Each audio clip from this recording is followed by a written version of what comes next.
Коронавирус 2019 чунин унвон гирифт аз барномаи Фирӯз Юсупов. Дар ин барнома роҳҳои пешгирӣ аз коронавирус ҷой дода шудааст. Фирӯз Юсупов тӯли 2 моҳ мешавад дар маркази барномасозии IT-ран таҳсил мекунад. ӯ имрӯз ва боқӣ монда 7 нафаре ки дар ин марказ таҳсил мекунанд соҳиби сертификат гардида дар назди устодон ва волидони хеш барномаҳои мобилии худро муаррифӣ намуданд. Фирӯз мегӯяд барои сохтани барномаи коронавирус 2019 7 соат вақти худро сарф намудааст. Яке аз барномаҳои ман коронавируси 2019 мебошад. Ин барномаро ман дар тӯли 7 соат сохтам. Функсия дорад, дар инҷо зиёд функсия ҳаст. Аз инҷо вирус ба ин кас гузаштааст ва ин кас мегӯяд ки дуригии ин шахсон бояд аз 4 метр вобастагӣ дошта бошад ва чизҳои лозимаи коронавирус маска, салфетка ва антисептик мо бояд зуд дастҳоямонро шуста истем. зинаҳои таҳсили якум ва дуюм дар маркази барномасозии IT-ран 2 моҳ буда, зинаи сеюм аз 4 моҳ иборат аст. баҳри пешгирӣ аз бемории коронавирус толибилмони маркази барномасозии IT-ран тӯли 2 моҳ онлайн дар хона таҳсил намуданд. ба гуфти Умедахон Пулудова ин тарзи дарсомӯзӣ баҳри пешгирӣ аз COVID-19 мебошад. ҳамакнун пас аз мӯътадил шудани вазъият дар кишвар, маркази IT-ран фаъолияташро мисли қаблӣ бароҳ монд. барномаи скретчро аз худ карданд ва дар тӯли ин 2 моҳ дар хона нишаста муаллимони мо ва мо худомон низ дар дарсҳои онҳо иштирок мекардем. кӯдакон лоиҳаҳо месохтанд, баромад мекарданд, ба саволҳои худ ҷавоб мегирифтанд ва имрӯз рӯзи деринтизори кӯдакон расид, чунки онҳо аллакай марҳилаи аввали мактаби моро тамом кардан, итмом кардан. марҳилаи аввал ин скретч ном дорад.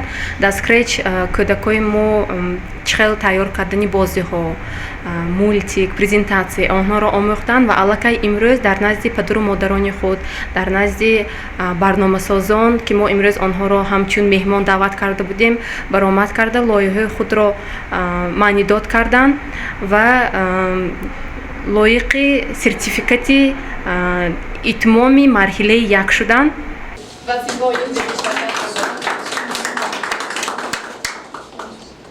8 нафар хоҳишмандоне ки дар ин марказ таҳсил мекунанд соҳиби сертификати зинаи якуми таҳсил гардиданд. ҳар як нафар ки дар маркази барномасозӣ таҳсил мекунад имкон дорад дар муддати 2 моҳ сохтани барномаҳои мобиларо барои телефонҳои Android пайдо кунад. пас аз муаррифии барномаҳо, Ҷамшед Саидов, барномасози ташкилоти IT сервис ба кориш толибилмони маркази барномасозии IT-ран баҳои баланд дод. ӯ гуфт ки дар муддати кӯтоҳ барномасозӣ ҳайратовар аст, зеро синну соли хонандагон ҷавон аст. Всем, честно говоря, мне все сейчас понравились, то, что они показали. Как бы для их возраста это очень, честно говоря, можно и трудно. Столько сейчас нам показали коды, не все сейчас поймут. Показал мальчик, что за 4 часа калькулятор как бы создал. Честно говоря, я 2 недели в одном программе сам поработал, и калькулятор за 2 недели создал, честно. инчунин 2 нафар аз барномасозони ҷавон соҳиби корти махсус аз ҷониби муовини директори ташкилоти амонатии қарзии хурди Душанбе Сити гардиданд. яке аз онҳо бо сохтани барномаи калькулятор, яъне ҳисобкунак ва дигаре қаҳрамони гузориши мо Фирӯз Юсупов бо барномаи сохтаи худ соҳиби ин корт гардид. Вот уже у тебя есть твоя банковская карта, она это лично вот она так открывается. И вот здесь уже вся информация есть. Ты уже как будущий айтишник, уже вот тут, знаешь, да, что твои USD команды? Вот по USD команды можешь все посмотреть, QR-коды, сам уже разберешься. Поздравляю тебя. Маликахона Алимбоева модари Абдуҷалил Алимбоев мебошад. ӯ аз таҳсили фарзандаш дар ин маркази барномасозӣ хушҳол буда, пас аз муаррифии барномаи писараш фахр намуд.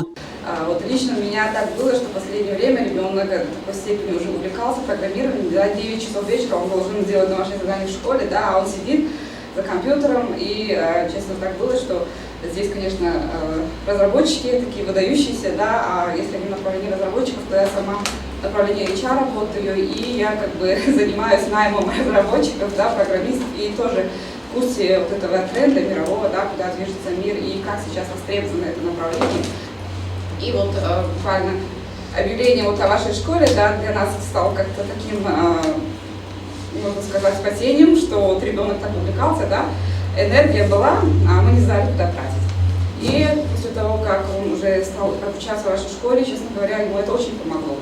Я видела интерес в своем ребенке, видела, что он действительно очень этим увлекается, очень помогает ему.